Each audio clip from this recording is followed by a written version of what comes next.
मतलब सबसे बड़ी दुर्भाग्य की बात यह है अब्दुल जी जी। कि कवियों को अब नशे पर लिखने के लिए मजबूर होना पड़ रहा है कि नशा क्यों है, नहीं होना चाहिए। हाँ। इसके जागरण के लिए, जी। इसकी जन जागरूकता बढ़ाने के लिए लिखना पड़ रहा है। ये बड़ा दुर्भाग्य है, लेकिन फिर भी जनसंचार और जरूरी भी है, जनचेतना जरूरी के भी है। लिए दुर्भाग्य के मैंने अलावा ये हर जरूरी भी है इस जी, वक्त। जी, तो मैंने जी। जन जागरूकता के लिए हाँ। हास्य व्यंग का कवि हूँ, तो हास्य और व्यंग के माध्यम से हाँ। एक कविता आपके सामने रखता स्वागत है हूँ, आपका। देश के सामने रखता हूँ। जेके चैनल 24 न्यूज के माध्यम से जी सारा देश सुने जी जी जी। कि बॉलीवुड में देखकर नशे का गड़बड़ झाला। हम्म। बॉलीवुड में देखकर नशे का गड़बड़ झाला, पत्नी ने रहस्यमय ढंग से एक प्रश्न उछाला। अच्छा। पत्नी ने रहस्यमय ढंग से एक प्रश्न उछाला, बोली कविता के क्षेत्र में तुम भी काफी बिटी हो। आहा। बोली हाँ। कविता के क्षेत्र में तुम भी काफी बिटी बिटी हो, हो। हाँ। हास्य व्यंग की फील्ड के मिडिल क्लास सेलिब्रिटी हो। अच्छा। हास्य व्यंग हाँ। की फील्ड के middle middle class class celebrity celebrity. हो। हाँ।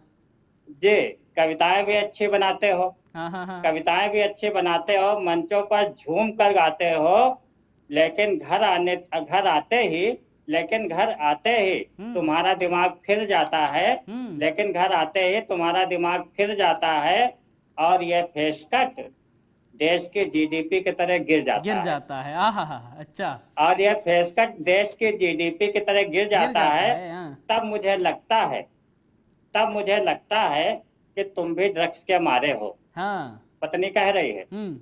तब मुझे लगता है कि तुम भी तुम ड्रग्स भी। के मारे हो, हाँ। या किसी बॉलीवुड के भटके हुए सितारे हो, सितारे हो। हाँ। या किसी बॉलीवुड के भटके हुए सितारे हो। यह सुनकर मेरा दिमाग चकराया। हम्म। देखिएगा, यह सुनकर मेरा दिमाग चकराया। मैंने कहा भगवान, हम्म। तुझे इतना भी समझ में नहीं आया कि कविताएं लिखना खुद में एक नशा है। अच्छा।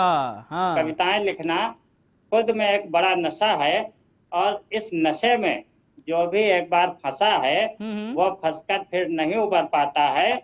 अपने शब्दों से आसमान सर पे उठाता है, अच्छा। अपने शब्दों से हाँ सही है। आसमान अच्छा है, सर अच्छा पे है। हाँ। उठाता है। देखिए कविता में और नशे क्या क्या हैं। कविताएं ही देती हैं जमाने को तुलसी, सूर, रसखान और कबीर। तुलसी, सूर, रसखान और ठीक है। कबीर। हाँ। कविताएं ही बताती हैं समाज के सोच की तहसीर। कविताएं ही क्या बात है। बताती हैं समाज के सोच की तहसीर। अरे कविताओं का तो नशा ही निराला है, कविताओं का तो नशा ही निराला है। हम्म। यहाँ रश्मि रथी की आभा और आहा। दिनकर का उजाला आहा है। हा, क्या बात है। अच्छा है यहाँ ये। रश्मि रथी की आभा और दिनकर का उजाला है। अरे बॉलीवुड का नशा बॉलीवुड वाले जाने, हम्म। बॉलीवुड का नशा बॉलीवुड वाले जाने, उन्हें ही मुबारक हो उनके अफसाने। अरे हम्म। हम तो कवि हैं, हम्म। हमारा काम शब्दों की पूजा और भावों की आराधना है।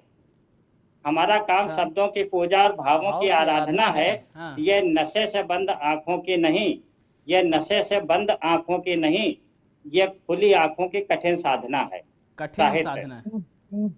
यह खुली आंखों की कठिन कठिन साधना है। साधना। हाँ। हमारे पास कल्पनाओं का नशा है। अब्दुल जी सुनिएगा, जी जी मैंने जी। क्या कहने की कोशिश की है। हमारे पास कल्पनाओं का नशा है और सृजन की खुमारी है। कल्पनाओं का नशा है, सृजन की खुमारी है। हमारे कांधे पर नई पीढ़ी की जिम्मेदारी है। हमारे कांधे पर नई पीढ़ी की जिम्मेदारी है। हम विचारों और चरित्र से मजबूत हैं। जिंदगी बिना नक्शे के खूबसूरत है। इस बात के सारे कवि सबूत हैं। हाँ। इस बात के सारे कवि सबूत हैं। हमारी पूरे देश से अपील है, अंत में चलते चलते हमारी पूरे देश से अपील है कि नशे के बजाय कुदरत के साथ जिएं। हम्म। नशे के बजाय कुदरत के साथ जिएं। लोगों को खुशियां बांटें और उनके गम पिएं, क्या और बात है। उनके गम पिएं।